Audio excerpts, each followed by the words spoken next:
Em nome do Pai, do Filho e do Espírito Santo. Amém. Inspirai o Senhor as nossas ações e ajudai-nos a realizá-las, para que em vós comece e para vós termine tudo aquilo que fizermos por Cristo, Senhor nosso. Amém. Santa Maria, Mãe de Deus, rogai por nós. Em nome do Pai, e do Filho e do Espírito Santo. Amém. Muito bem, bem-vindos mais uma vez ao nosso curso de Catecismo. Estamos na aula número 8. E no Catecismo da Igreja Católica começamos então no número 80. A relação entre a tradição e a Sagrada Escritura. Nós já vimos na aula passada que existe uma tradição apostólica. Essa tradição apostólica é transmitida de duas formas. Sagrada Escritura, tradição. Então, cuidado aqui que a palavra tradição apostólica designa essas duas coisas. Né? A tradição apostólica é um depósito da fé, um tesouro que é transmitido ao longo dos séculos de duas formas: pelas Sagradas Escrituras e pela tradição. Pois bem, o número 80 do nosso catecismo diz assim: uma fonte comum. Elas estão entre si estreitamente unidas e comunicantes, pois, promanando ambas da mesma fonte divina, formam, de certo modo, um só todo e tendem para o mesmo fim. É o número 9, da Dei Verbum. Tanto uma como outra tornam presente e fecundo na Igreja o mistério de Cristo, que prometeu permanecer com os seus todos os dias até a consumação dos séculos. Então nós iniciamos dizendo aquilo que dizíamos na aula passada, ou seja, Cristo está presente na sua igreja. A igreja é um prolongamento do mistério da encarnação. A igreja vive, ela é o Cristo que vive ao longo da história, e nós temos esses dois instrumentos para manter esta vida, que é a Sagrada Tradição e as Sagradas Escrituras.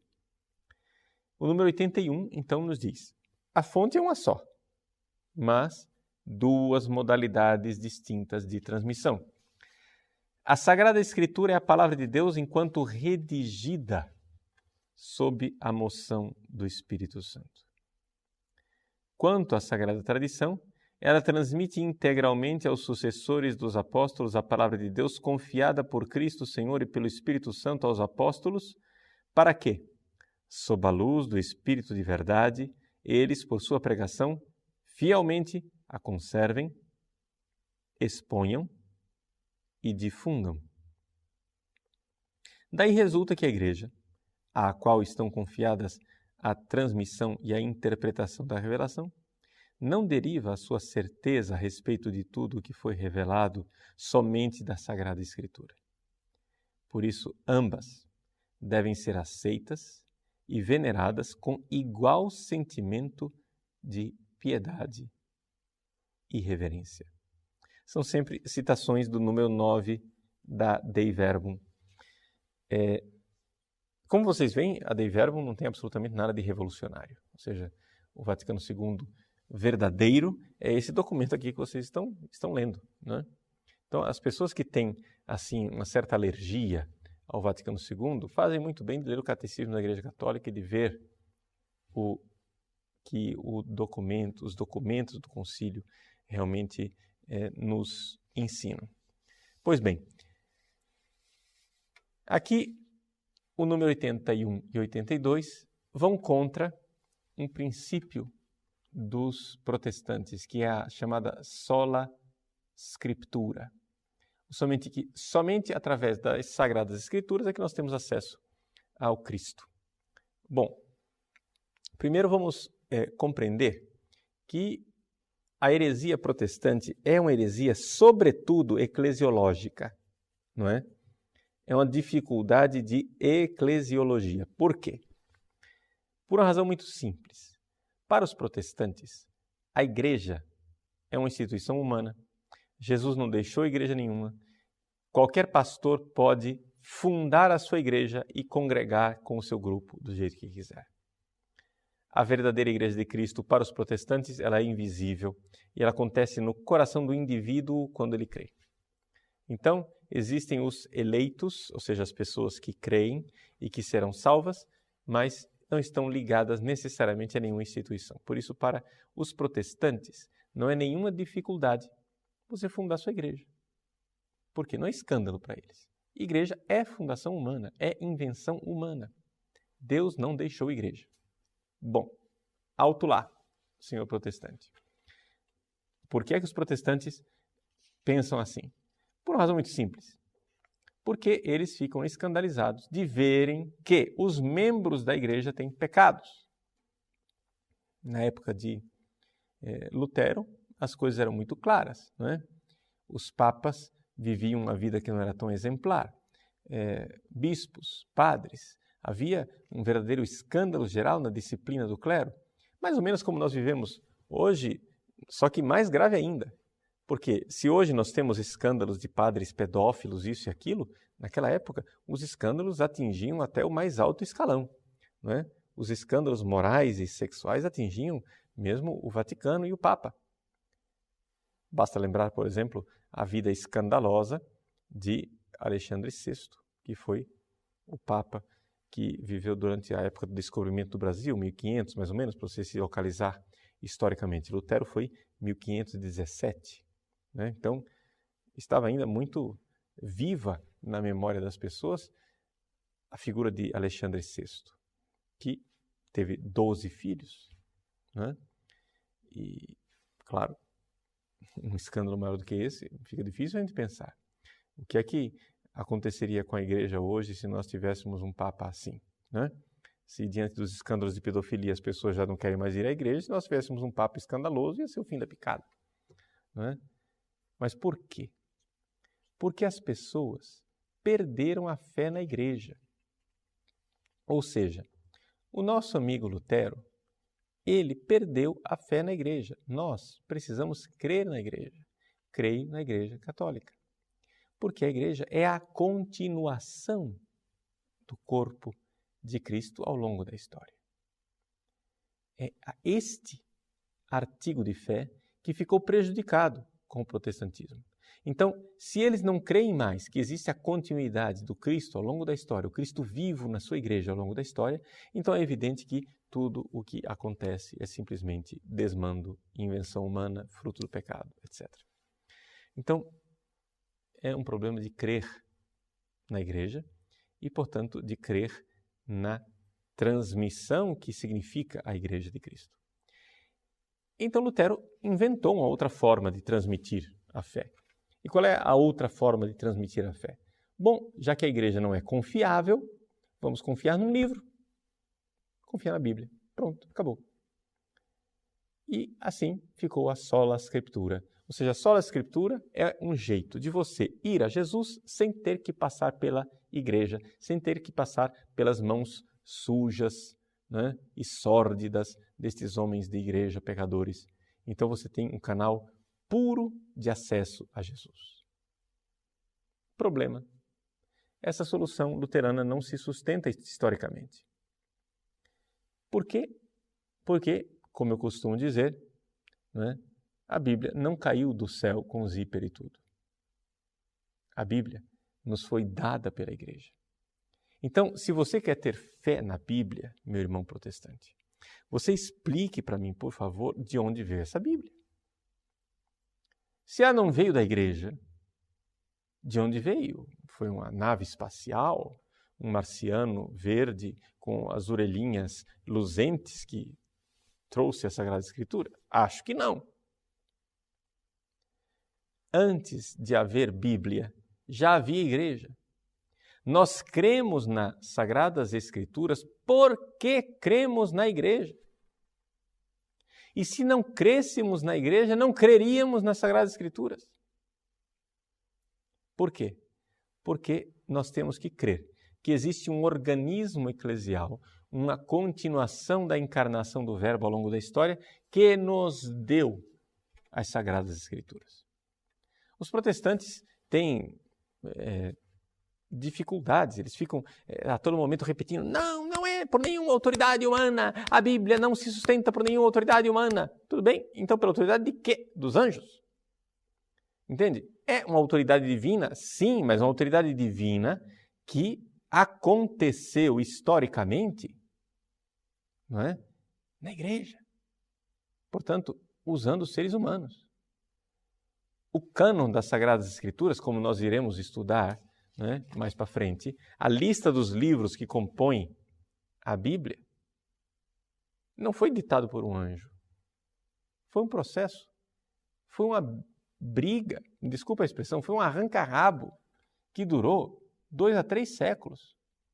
Os gnósticos queriam que o Novo Testamento tivesse inúmeros livros, um negócio assim, que se fosse colocar todo mundo ali, ia dar uns 50 livros no Novo Testamento. Marcião queria somente uns pouquíssimos livros, só o Evangelho de Lucas, ainda assim censurado, e algumas cartas de Paulo. Marcião foi o primeiro protestante, né? Ou seja, ele já fazia um cânon dentro do cânon, já escolhia os livros, aquilo que vale e o que não vale. E o que valia era São Paulo, mais ou menos como Lutero, né? O que vale é São Paulo, ali está o núcleo do Evangelho, o resto é invenção. Então vejam, aqui está a dificuldade. Durante alguns séculos, a igreja debateu para descobrir quais eram os 27 livros que compõem o Novo Testamento. Ora, meu irmãozinho protestante, o seu Novo Testamento é idêntico ao nosso, não é? Se você for pegar uma Bíblia católica, os 27 livros que fazem parte do Novo Testamento católico são os 27 livros que fazem parte do Novo Testamento que está nas Bíblias evangélicas. É exatamente a mesma coisa. Quem disse que esses 27 livros são a Bíblia? Fazem parte da Bíblia. Me desculpem, mas foi a igreja. Não há como fugir disso. Antes de haver Bíblia, havia igreja. E se para vocês, protestantes, a igreja do 2º e do 3º século já estava contaminada de paganismo, ou seja, para usar a linguagem de Harnack, um protestante liberal do século XIX e início do século XX, a igreja já estava contaminada de um proto-catolicismo, um früh-catolicismus. Então, a igreja já estava maculada, a igreja já estava adulterada, e a igreja que nos deu a Bíblia é uma igreja que não é confiável. Então, para o protestante, se dá uma decisão drástica. E é por isso que nós temos realmente 2 tipos de protestantes. Ou você fecha os olhos e os ouvidos e diz, não quero ouvir o Padre Paulo, não quero ver as evidências, não quero ouvir o Padre Paulo, não quero ver as evidências, e continua crendo nas suas igrejas fundamentalistas, ou você se torna um protestante liberal, que é outra opção. Ou seja, os protestantes liberais, de fato, eles não creem na Bíblia. O protestante liberal acha que a Bíblia foi realmente contaminada de proto-catolicismo. Harnack diz, nós temos que ler a Bíblia e descontaminá-la, não é? E então criaram um cânon dentro do cânon. Inventaram a nova Bíblia, né? A gente tem que... Não, isso aqui é de Jesus, isso aqui não é. Isso aqui é de Jesus, isso aqui não é. Isso aqui é de Jesus, isso aqui não é. Então, protestante liberal. Aí você faz um Jesus conforme a sua crença liberal, né? Homo mensura, né? A medida do homem, cada um cria o seu Cristo. Então, se você tem tendência marxista, o seu Jesus é um Che Guevara de boina. Se você é um existencialista como Bultmann, o seu Jesus é um novo Heidegger, né? Crucificado. Ou se você é um liberal individualista, o seu Jesus é um exemplo de moralidade burguesa.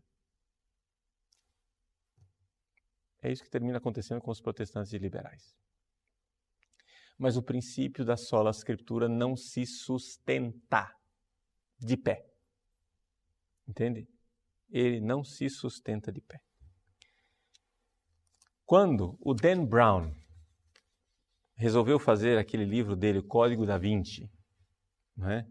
e revelou para a humanidade perplexa que a Bíblia, os livros que estão na Bíblia, foram colocados lá pela igreja, que queimou outros livros e não aceitou que aqueles livros pertencessem ao Novo Testamento. O povo ficou assim, abismado, escandalizado. Nós católicos ficamos olhando assim de lado, mas qual é a novidade? Qual é o problema? Nós sempre cremos nisso. Foi mesmo, a igreja realmente pegou livros, jogou no lixo, mandou queimar, disse um bando de porcaria, isso daqui é heresia, cai fora. Os livros de Jesus são esses 27 aqui, quem estamos dizendo somos nós. Quem? A Igreja Católica. A Igreja Católica. Como é que nasceu a Bíblia? A Bíblia nasceu assim. Então, o princípio da Sagrada Escritura simplesmente não se sustenta de pé. A Igreja, então, pré-existe à Sagrada Escritura. Não foi a Bíblia que fez a Igreja, que seria o princípio protestante, não é? Você tem uma Bíblia, aí conforme você lê, então você tem a sua Igreja. Não. Não foi a Bíblia quem fez a Igreja, mas é a Igreja quem fez a Bíblia. Não é? Por quê? Porque quem fez a igreja foi a palavra de Deus, mas a palavra de Deus não é um livro, a palavra de Deus é uma pessoa, Jesus Cristo. Então, vamos sair desta tendência intelectualista de achar que a palavra de Deus é um livro. A palavra de Deus não é um livro, é uma pessoa. Pois bem, número 83. A tradição da qual aqui falamos é a que vem dos apóstolos e transmite o que estes receberam do ensinamento e do exemplo de Jesus e o que receberam por meio do Espírito Santo. Com efeito, a primeira geração de cristãos ainda não dispunha de um Novo Testamento escrito. Papá, olha aí, ó, o catecismo. A primeira geração de cristãos ainda não dispunha de um Novo Testamento escrito. É o próprio Novo Testamento que atesta o processo da tradição viva. Então, o Novo Testamento mostra ali como é que foi sendo transmitida a fé, não com Bíblia, mas com tradição. Dela, ou seja, dessa tradição apostólica, com T maiúsculo, é preciso distinguir as tradições teológicas, disciplinares, litúrgicas, ou devocionais surgidas ao longo do tempo nas igrejas locais. Constituem elas formas particulares, sob as quais a grande tradição recebe expressões adaptadas aos diversos lugares e às diversas épocas. E à luz da grande tradição, que estas podem ser mantidas, modificadas ou mesmo abandonadas sob a guia do magistério da igreja. Então aqui uma distinção entre tradição com T maiúsculo e tradição com T minúsculo. Tradição com T maiúsculo é aquela que vem dos apóstolos. Tradição com T minúsculo é aquela que pode mudar ao longo do tempo. Agora veja, vamos dar alguns exemplos de tradição com T minúsculo. Nós temos, por exemplo, a tradição da batina, não é? É evidente que os apóstolos não foram para a última ceia usando batina. Os apóstolos foram para a última ceia usando a roupa que eles tinham, que era a roupa de todo mundo. Jesus não usava batina, Jesus usava a roupa que todo mundo usava. Ele não usava um hábito eclesiástico. A roupa de Jesus era uma roupa de leigo, não é? O que acontece, porém, é o seguinte: ao longo dos séculos, houve transformações históricas e se começou uma tradição monástica em que as pessoas queriam viver realmente uma renúncia do mundo. Queriam viver uma vida ascética. Queriam viver uma vida de corte com o mundo, com o espírito mundano. Isso se deu sobretudo no século IV. A partir dali, não é? Os monges então começaram a se vestir de sacos, a se vestir com roupas com andrágios, ou seja, uma roupa lastimável, uma roupa horrorosa. E, ao mesmo tempo, foi se dando o processo de invasão dos bárbaros, principalmente no ocidente da igreja. Os bárbaros vieram, os bárbaros usavam calça comprida, né? Usavam, na verdade, as bragas, né? E os clérigos, os padres, bispos, monges, continuaram a usar a toga romana, antiga, mas que começou, por influência monástica, a assumir também a forma de veste penitencial, de ascese, de forma de penitência, de forma de contenção, né, disciplinar. E é assim que surgiu, aos poucos, a tradição da batina. Essa tradição da batina ela foi milagrosamente se impondo ao longo dos séculos. É interessante isso. Você vê, por exemplo, até o Concílio Vaticano II. Vocês sabem que lei da Santa Sé obrigava os padres a usarem batina? Nenhuma. Não tinha. Atenção, prestem bem atenção. Até a década de 60, quando houve o Concílio Vaticano II, não havia nenhuma lei do Vaticano, da Santa Sé, do Papa, que obrigasse os padres a usar batina. A lei era feita pelo bispo local e, no entanto, havia uma unanimidade universal. Ou seja, os bispos locais, todos mandavam seus padres usarem batina. Não precisava de papa mandando ninguém usar batina. Era uma tradição com T minúsculo. Mas era uma tradição que a igreja via com apreço, que mantinha uma tradição com T maiúsculo, que era a identidade sacerdotal. O fato, isso é tradição com T maiúsculo, o fato de que o padre é um homem sacramento, o fato de que o padre é um homem símbolo e, portanto, nada mais adequado de que esse símbolo se veja. Ninguém coloca uma lâmpada para colocar debaixo do alqueire, debaixo da mesa, mas a coloca no candelabro. Se o padre é um homem símbolo, então que esse símbolo se veja. Então as vestes sacerdotais eram muito adequadas. Então, para se manter uma tradição com T maiúsculo, havia essa tradição com T minúsculo, que é a tradição da batina.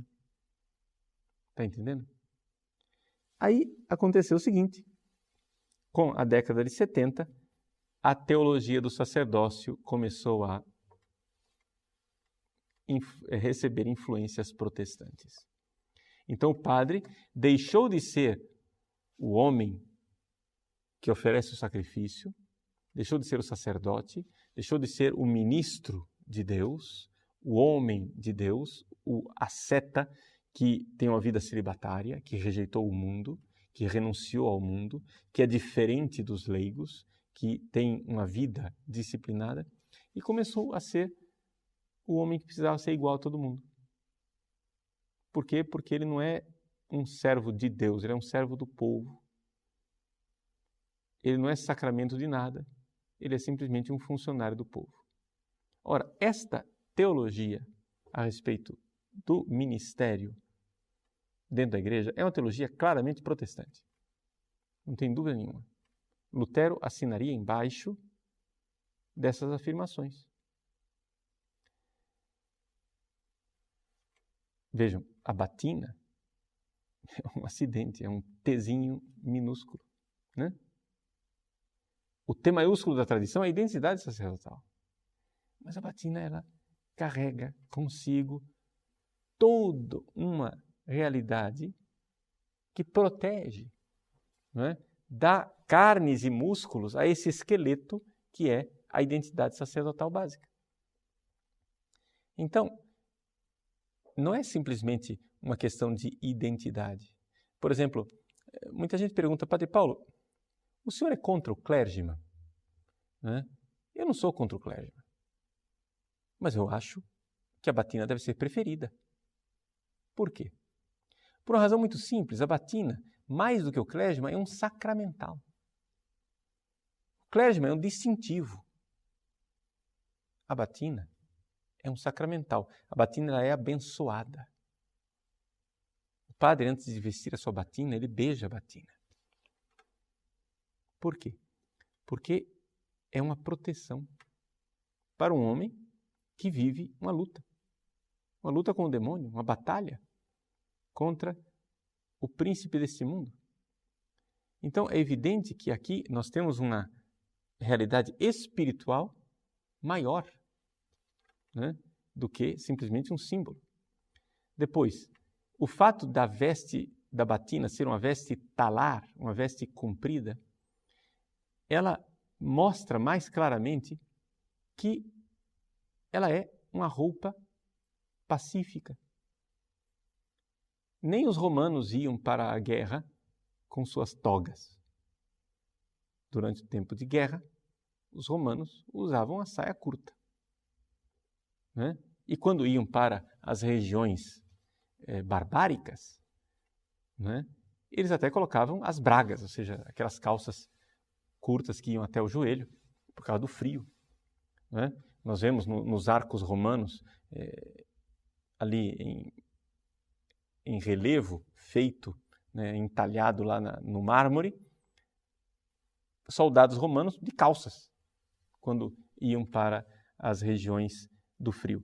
Então, o romano sabia muito bem que a toga, a veste talar, a veste comprida até o talão, né, até o calcanhar, era uma veste do tempo de paz.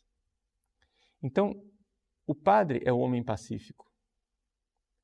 Vestir esta veste de paz, porque ela é mais apta à contemplação, porque ela é mais apta para a meditação, mas ao mesmo tempo é uma couraça, ou seja, é um sacramental que me defende na luta espiritual, mas no campo de uma batalha que é espiritual, não que é física. Entendeu? É uma veste de paz, fisicamente falando, mas espiritualmente falando, eu estou no campo da batalha. Então, vejam, são valores. Eu comentei aqui, perdi um pouco de tempo comentando essa história de batina, não porque isso aqui seja uma questão que mantém a igreja de pé ou faz a igreja cair, não é isso. Mas é porque a tradição com T minúsculo pode guardar dentro de si valores de uma tradição com T maiúsculo. Continuamos a leitura e vamos ao número 84. O patrimônio sagrado da fé, Depositum Fidei, contido na Sagrada Tradição e na Sagrada Escritura, foi confiado pelos apóstolos à totalidade da Igreja. Apegando-se firmemente ao mesmo, o povo santo todo, unido aos seus pastores, persevera continuamente na doutrina dos apóstolos, na comunhão, na fração do pão e nas orações, de sorte que, na conservação, no exercício e na profissão de fé transmitida, se crie uma singular unidade entre os bispos e os fiéis. Então vejam, aqui o que a igreja está dizendo no Catecismo e na Dei Verbum número 10, é que essa coisa de guardar a fé não é somente uma missão dos bispos, né? A igreja não é assim, tipo uma sala de aula com os alunos rebeldes sendo mantidos comportadinhos sob o olhar do professor raivoso que faz todo mundo ficar quieto. Então logo o professor vira as costas para escrever no quadro, todo mundo voa aviãozinho, começa a puxar o cabelo do outro, fazer arruaça. Não. A igreja, o magistério não é o papel de polícia dentro da igreja. O próprio fiel, se ele é verdadeiramente fiel, católico, ele deve ter como algo de honra para si guardar a tradição. Não é? Não é somente missão dos bispos. Existe uma singular unidade de espírito entre os bispos e os fiéis. Então, tem que haver essa sintonia entre bispos que guardam a fé, porque são pastores, e fiéis que guardam a fé, porque são ovelhas. Então, não existe essa coisa assim de igreja docente e igreja discente, dividida, né? A igreja que ensina e a igreja que aprende. Não. toda a igreja é chamada a guardar a fé. Agora, é claro que existe uma missão especial, que é o magistério da igreja. Que missão é esta? Número 85. O ofício de interpretar autenticamente a palavra de Deus escrita ou transmitida foi confiado unicamente ao magistério vivo da igreja, cuja autoridade se exerce em nome de Jesus Cristo, isto é, foi confiado aos bispos em comunhão com o sucessor de Pedro, bispo de Roma. Então vejam só. Aqui, claramente, o número 85 se opõe à doutrina calvinista do livre exame das Escrituras. Ou seja, se é a missão da igreja inteira guardar a fé, é verdade que a interpretação autêntica, a palavra autêntica aqui precisa de uma explicação. Autêntico quer dizer autoritativo na linguagem da igreja. Tá? Autêntico quer dizer que se exerce com autoridade. Tá? Quem interpreta com autoridade a palavra de Deus é o magistério. Então não tem esse negócio de, eu interpreto desse jeito, você interpreta daquele outro jeito. Não. A igreja inteira interpreta as Sagradas Escrituras, mas existe uma missão específica do magistério que é dizer, esta interpretação ela é autêntica, essa interpretação ela não é autêntica. Então, o que os bispos têm é um discernimento, é um serviço que eles prestam ao povo de Deus para dizer, cuidado, isso daqui é heresia. É isso que o magistério faz. Mas quem é o magistério? É qualquer bispo? Basta o sujeito ser ordenado e já é magistério? Não. Os bispos em comunhão com o sucessor de Pedro, bispo de Roma. Por isso, um bispo ortodoxo que não aceita o Papa não é magistério para nós. Um bispo herético, um bispo fora da comunhão com Pedro, não é magistério para nós.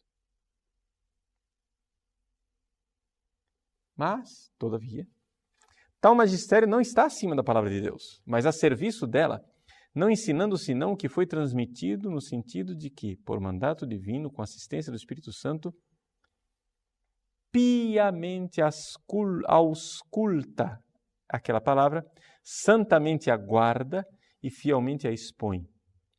E deste único depósito de fé, tira o que nos propõe para ser crido como divinamente revelado. Então vejam, a primeira missão de um bispo é ouvir a palavra de Deus. Piamente ausculta.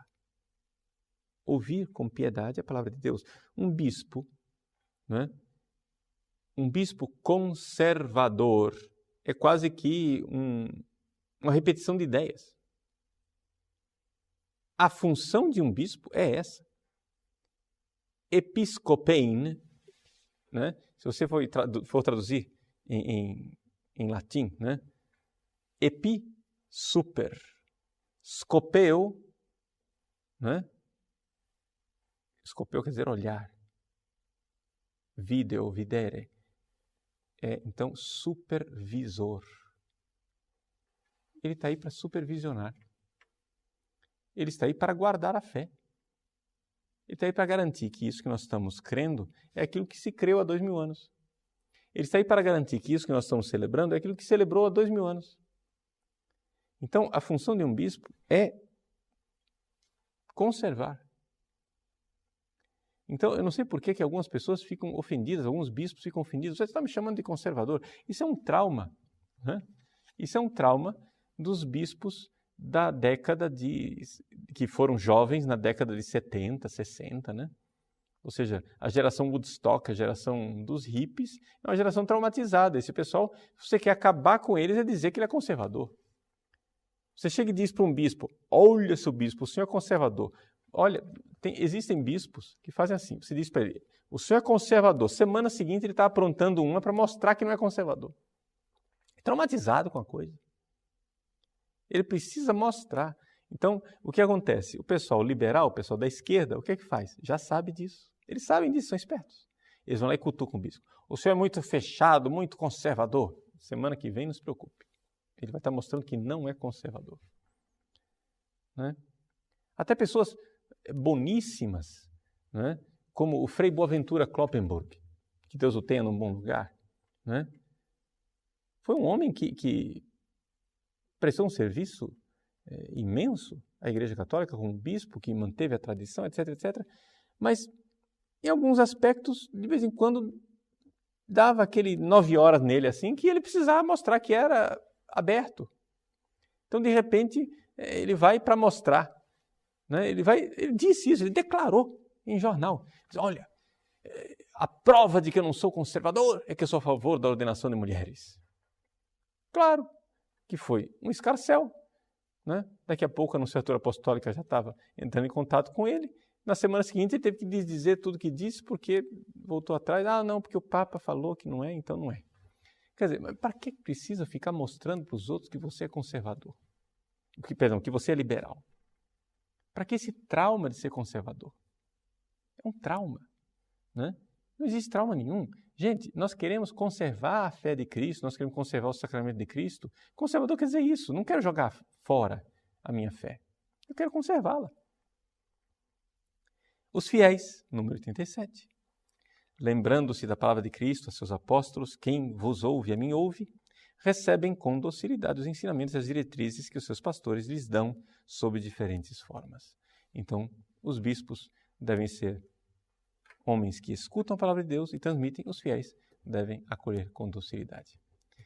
Obrigado por participar de mais essa aula, Deus abençoe você e nos encontramos na semana que vem, se Deus quiser. Em nome do Pai, do